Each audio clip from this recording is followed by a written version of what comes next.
Can you see this?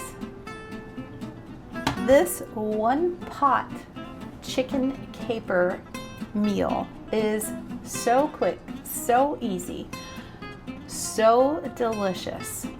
Not traditional, but delicious. And I know your family is just gonna eat this up. So please come along, grab your spoon, grab your chair, come join us in the kitchen tonight as we make chicken piccata and rice. This one-pan chicken piccata and rice is a bright, flavorful, and easy weeknight dinner that feels elevated without any extra effort. With lemon, capers, and tender chicken all cooked in one pan, it's the perfect balance of simple and impressive. Hello, hello. Glad to see you and your chair and your spoon. Come on in and join us tonight as we make a version of chicken piccata. This is going to be different for us because it's made with rice and not, you don't cook it over pasta. So stay with me. Yeah, well, I think you're going to love this one. I know my family does. And so this is our version of chicken piccata. And don't go looking, you don't need to worry about this. I'm going to tell you as we go. But down below in the description, I've always got the recipe for you. So full ingredients, full how-to, always down below for you because I just want you to kick back, relax, and enjoy cooking with me tonight. So what do we need to make chicken piccata and rice? Well, we're gonna need some chicken breasts, obviously. We're gonna need some rice, obviously. We'll also need a shallot, some lemon juice, some lemon zest, some chicken broth. What else did I miss there? Oh yes, of course the capers and the garlic. So hunchy punchy, here we go. I'm so excited. I've got my oil heating up here and I will just, first things first, I'm the realist. First things first, we need to get our chicken browned on both sides. So we just want a nice sear on that. So I think our pan's hot enough. Yeah, I think so. You want to start it on medium-high heat just to get that going. You're gonna season the chicken, and then cook till lightly browned. We're gonna go maybe 3 to 5 minutes per side, just like we did the other day for the marsala. So let's get these going in.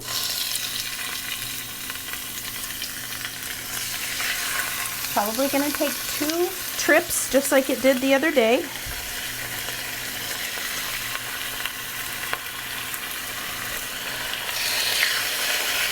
But that's okay. All right, we're gonna let these go and cook up 3 to 5 minutes per side, and then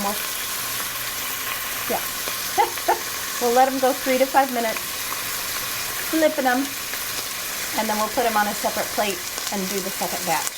So here we go. I'm gonna go grab that other plate for when this first batch of chicken's done, so we don't mix match the chicken. No cross-contamination in this chicken. No cross-contamination in this kitchen. How's everybody doing? It is absolutely stunning outside. Just gorgeous 80 degrees. Yeah, at 4 o'clock in the afternoon. Beautiful outside.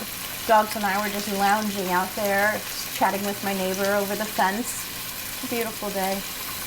Life is good, right? Life is good.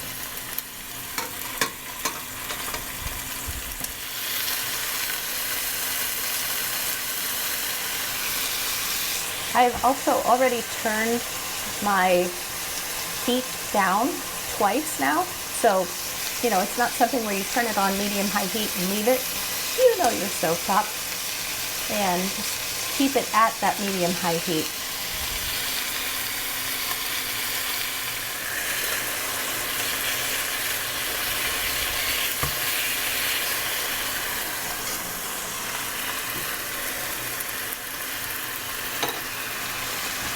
All right, second set is cooking away. First set sitting here, and I'm just gonna go ahead and put the lid on just to keep it Keep it warm. Just like we did before.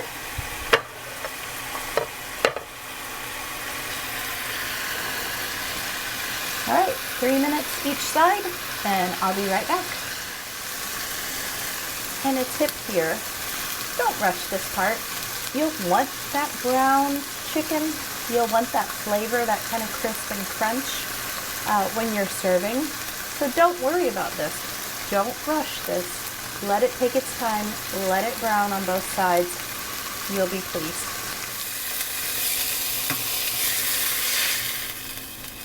All right, we get our last guy out of there.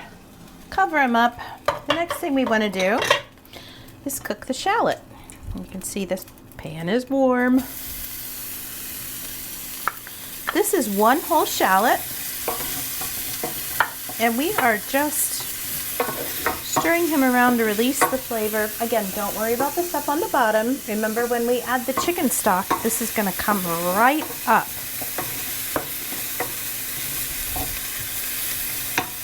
So we are just cooking the shallot to make him, I always give him a gender. What? We just want to soften it up just a little bit. So I'm not trying to move anything off the bottom. I'm just moving the shallot around. Yeah, it takes 1 to 2 minutes. And of course we have turned our heat down again. So just keep an eye on your heat.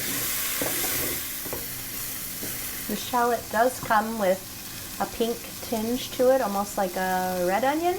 So when you're cooking, you'll notice that slight pink turns to clear or white. So, you know, we're getting there. So we can go ahead and then we're going to add 4 cloves of garlic. And we're going to add the rice. And this is jasmine rice. This is 1 cup jasmine rice. And we're going to stir this around to get the rice toasted. So we've got 3 to 4 minutes here to toast up our rice. And just stirring it just to make sure that the garlic has been properly spread throughout the whole pan. What do we mean by toasted? What do we mean by toasted? Well, if you've ever made that rice-a-roni treat, you know that you put the rice in for a little bit and you wait for the rice to get browned. And that's kind of what we're doing here. But we just happen to have a little bit of shallot and a little bit of garlic in here as well. Don't worry if some of the rice gets stuck to the bottom of the pan. Don't you worry. Once we put the chicken stock in there, everything's going to come up off the bottom. And that's coming next. So we're just stirring so that we keep a constant heat moving through the rice. And this is the part that's different, right? A normal or traditional, I would say, a traditional chicken marsala, you serve that over angel hair pasta, right? You serve that over a nice pasta. This one is served over the rice, and it makes it a 1-pan meal. You know me. I'm all about it. So our rice looks browned. It looks nice and toasted. So our next step is chicken stock, which is 3 cups chicken stock.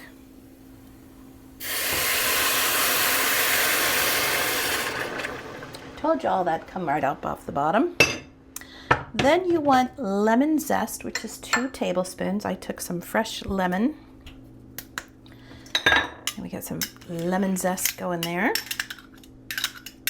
That's 2 tablespoons.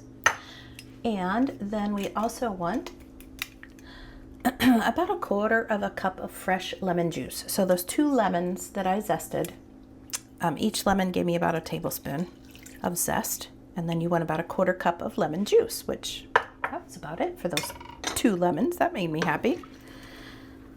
All right. Now you can see everything is up off the bottom. Our stock is lovely. It is taking care of pulling all of those lovely chicken bits and bobs. Chicken bits and bobs, as the English would say. Up off the bottom. We're just waiting for this to come up to a simmer.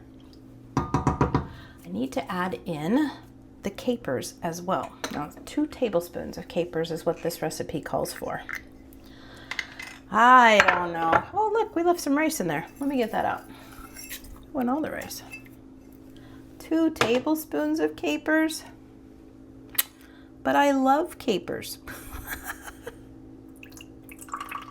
So let me pour the juice off of here and see just how much 2 tablespoons of capers would be.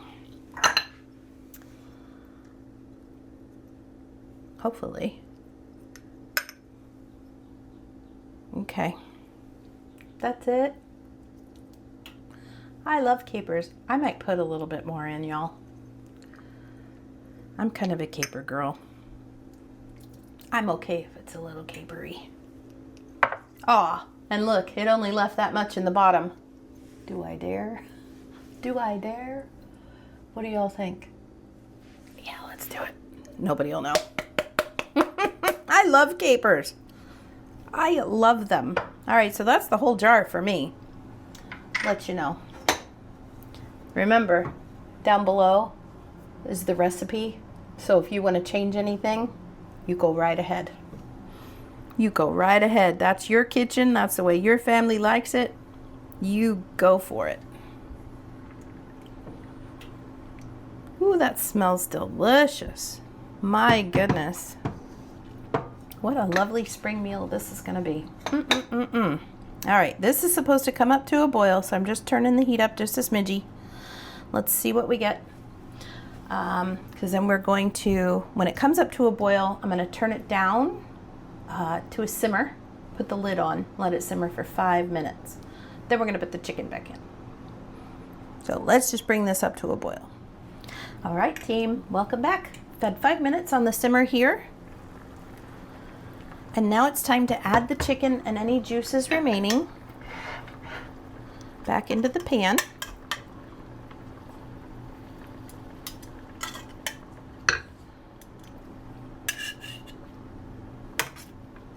Perfect. All right, this gets 15 minutes to continue simmering and continue cooking the chicken until it's done, which is 165 to 170 internal. Give it 15 minutes. You should be fine. They're very thin. They're very thin. If you like this video, will you give it a thumbs up for me? That thumb is over here. Over there? Over here. Well, and right across from it is a subscribe. Subscribe does not cost you a thing, but it sure does give me a big plus. YouTube, when you hit the subscribe, that tells YouTube, her videos are pretty good. She might be worth showing to other people. Let's take her out further into the universe. Just like that starship, right?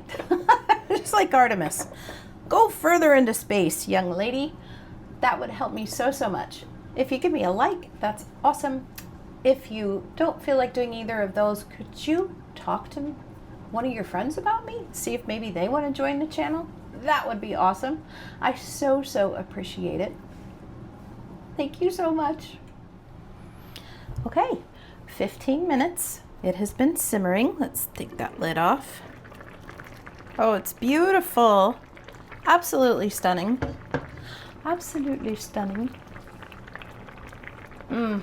Smell the lemon capers. Let me take the camera down and show you. Hold on.